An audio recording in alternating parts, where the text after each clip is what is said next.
Oh, what's up sa inyo mga kabayan? Magandang araw, no? Magandang buhay. Nandito na naman tayo mga kabayan. Meron na naman tayong pag-uusapan mga kabayan itong nangyari nga senatorial debate, no? Napakita dito mga kabayan kung gaano kagagaling, no? Yung ating mga pambato, 'di ba? At yung mga pambato ng mga yung mga walang pakinabang sa gobyerno mga kabayan kundi mamburaot mga kabayan. Oh, ito. O siyempre bago tayo magpatuloy mga kabayan sa ating pag-uusapan, inaanyayahan ko kayo, no? Kung hindi pa kayo nakasubscribe, mag-subscribe na kayo mga kabayan. Ha? At mag-like at mag-share ito mga kabayan, no? Napakatindi naman ang gumawa nitong kay Dayunyor Nare mga kabayan. Kita ninyo, Dayunyor matapos magbasa ng 4,507 page saga. Walang blanco. Alam niyo mga kabayan, grabe ang ginagawa nitong mga to sa sa ating pangulo. Nakakahiya talaga mga kabayan.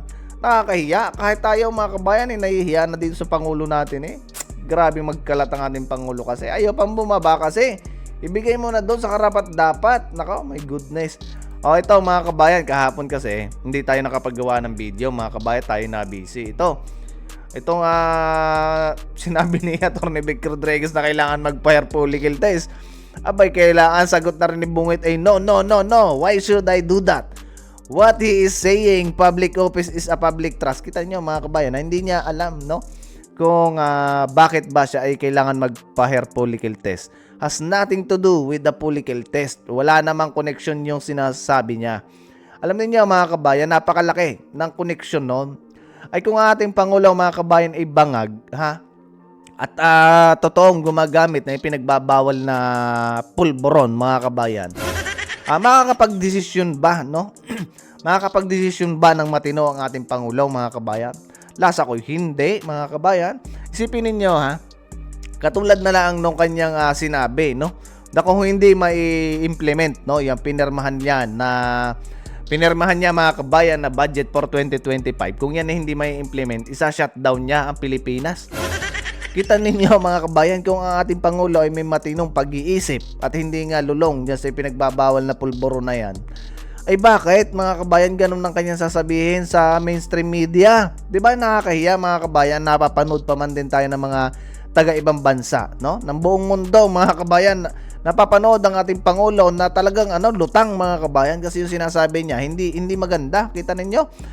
Nung nakaraan, sinabi rin nito mga kabayan, humihingi siya ng kondisyones sa mga Chinese na magharasin ang ating mga Coast Guard, mga mangingisda, at isusuli niya yung nuclear missile sa Amerika mga kabayan. Isipin ninyo ha, noon mga kabayan, todo tanggihan na yung missile na yun na hindi naman daw para sa China, hindi nakalaan para sa China. 'Di ba? At yun daw ay part, no, ng modernization or kumbaga ay defense ng ating bansa. Ngayon, ko sasabihin niya mga kabayan na pagka ginawa yung kanya kondisyones ng Chinese na wag harasin ang ating bansa, isusuli na niya sa mga no? Yung mga nuclear missile. So, parang ang inamin lang nito mga kabayan ni Bongit na yung missile na yun talagang nakalaan para sa Chinese. Diba? Nilalagay tayo mga kabayan sa kapahamakan nitong ating Pangulo na are. Kaya dapat talaga, no? Ay magpa-hair follicle test ka na at nang malaman natin, wag yung sasabihin mong no. Kita mo mga kabayan, kailangan ay mapalitan na, kailangan maalis na itong Pangulo nating ari at talagang ari mga kabayan, laging lingo, lutang mga kabayan, hindi niya alam ang kanyang mga pinagsasabi. O ito mga kabayan ha, may magandang mensahe dito ang ating Pangulo, no? Ng dating Pangulo mga kabayan sa PRRD. Sabi niya dito mga kabayan, PRRD to BBM, dapat patas ang halalan. Wala naman akong nakikita. Siyempre mga kabayan, sasabihin niya na ni PRRD, alam niya naman ang ating dating Pangulo mga kabayan, mapagpakumbaba. Kahit nakikita na niya mga kabayan na talagang ating Pangulong Bungit mga kabayan ay lutang. Ha? Wala naman akong nakikita na tendency of the President Marcos to be abusive and would condone itong violence. Wala naman akong nakikita diyan. So, this coming election, I hope that the President, kung marinig niya ako, bigyan nila tayo, sabi ko nga, a fair share, patas lang ang laban. Nako mga kabayan, kung patas ang magiging laban ngayon darating na eleksyon, for sure, no? Laglag lahat itong mga lineup ni Bonget at yung mga iba na talaga namang mapapansin natin na hindi siya suit, no, para maging isang senador. He will not allow na kagaya ko noon, nagprangka ako sa mga tao. Tayo noon, huwag kayong pumasok sa takutan, it's not good. Let us keep democracy as what is handed down to our parents. I-preserve natin ang legacy na binigay nila sa atin. O, 'di ba? Yan dapat mga kabayan ang maging mangyari ngayong midterm election mga kabayan. Medyo hindi natin mabasa ng maayos mga kabayan itong sinabi ni PRRD kasi medyo blurred dito sa ating monitor. So anyway, no mga kabayan, ito pakinggan naman natin itong nangyaring debate na to ni Attorney Vic Rodriguez at saka itong kanyang ka-debate na parang may sayad mga kabayan. Tuloy. Sa Kamara may panukalang nagsusulong sa mandatory random drug testing sa lahat ng elected at appointed government officials. Pero inalmahan ito ng ilang mambabatas dahil labag daw ito sa konstitusyon, lalo't hindi ito kasama sa qualification sa mga tumatakbong kandidato.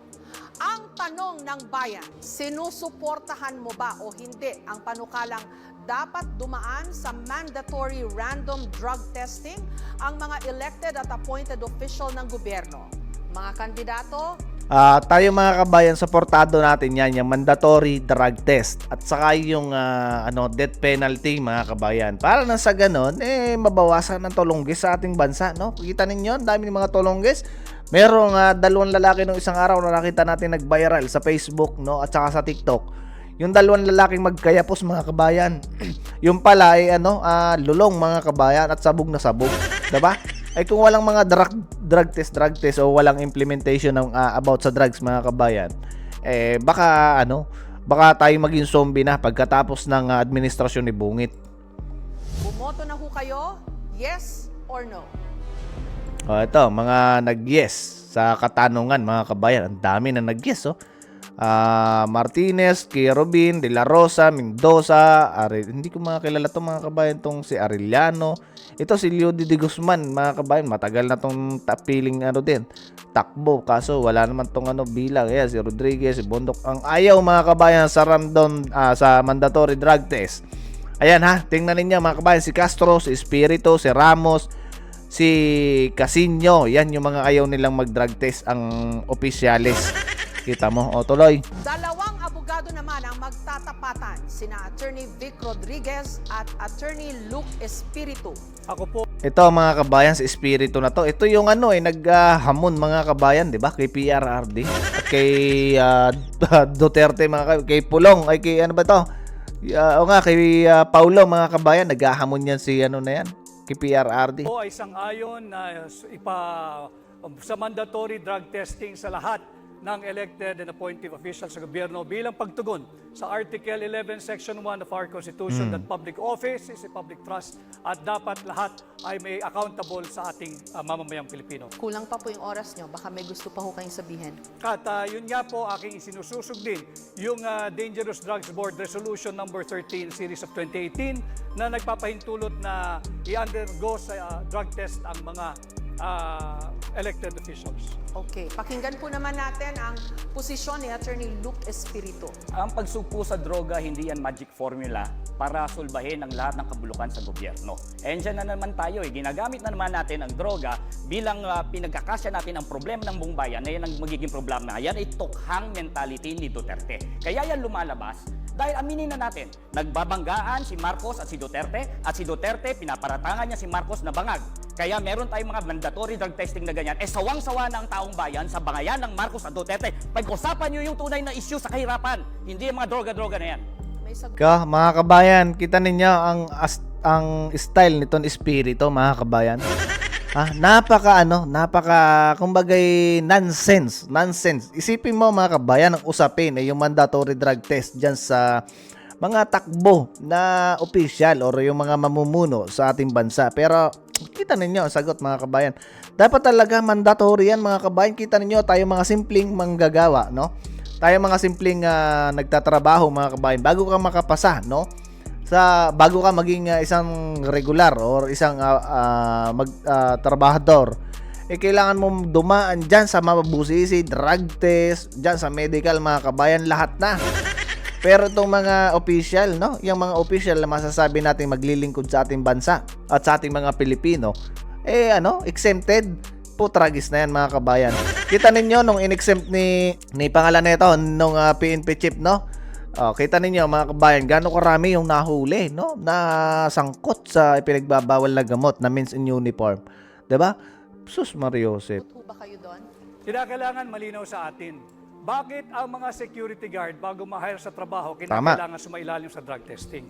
Ang pagiging opisyal ng gobyerno, ikaw ay humihipo ng pera ng mamamayang Pilipino. Higit na mataas dapat ang standard natin sa mga naglilingkod sa gobyerno.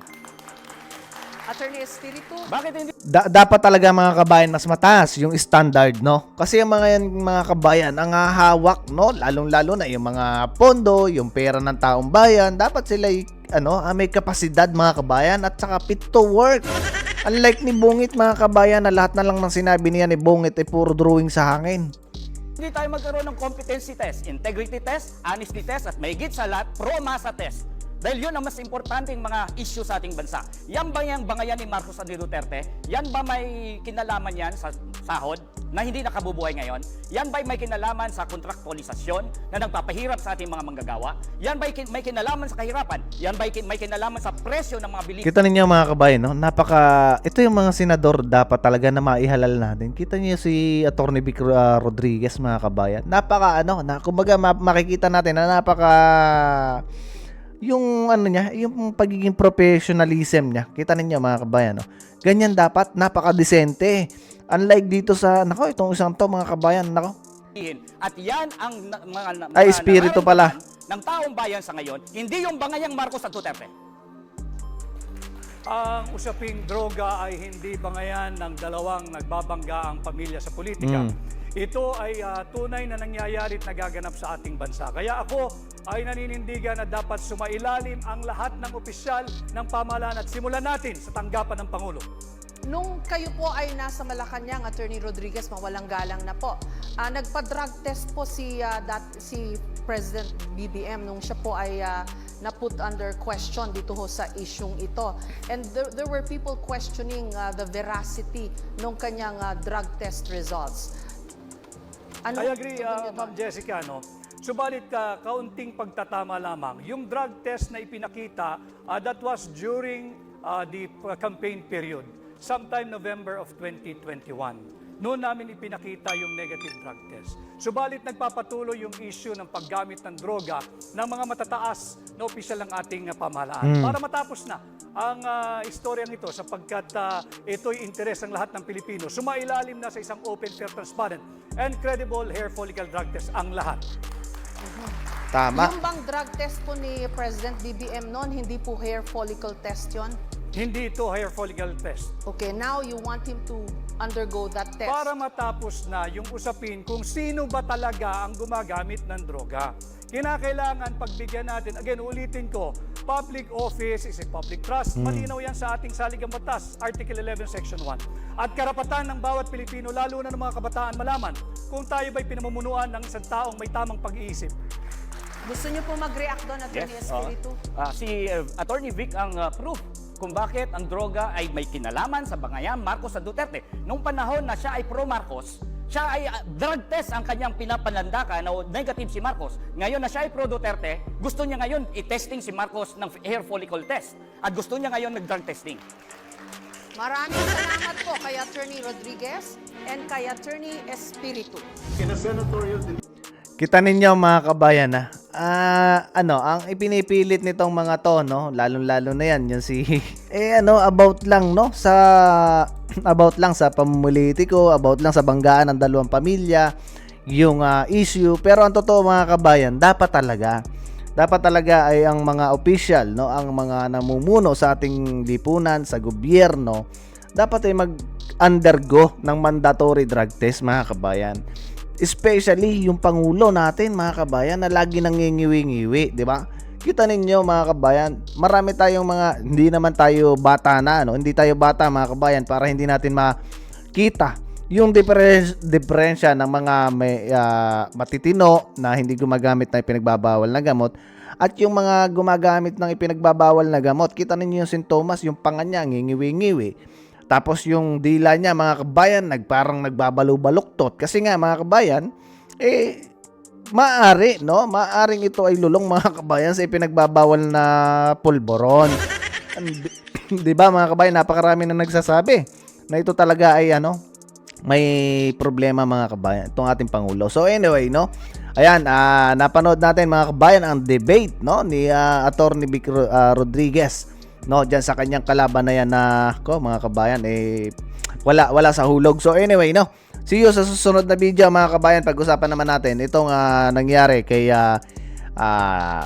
Bato de la Rosa at dito kay Castro mga kabayan. Napakatindi rin ang usapan nila dyan, balitaktakan. So anyway mga kabayan, adjust muna sa inyo. See you sa susunod na video mga kabayan.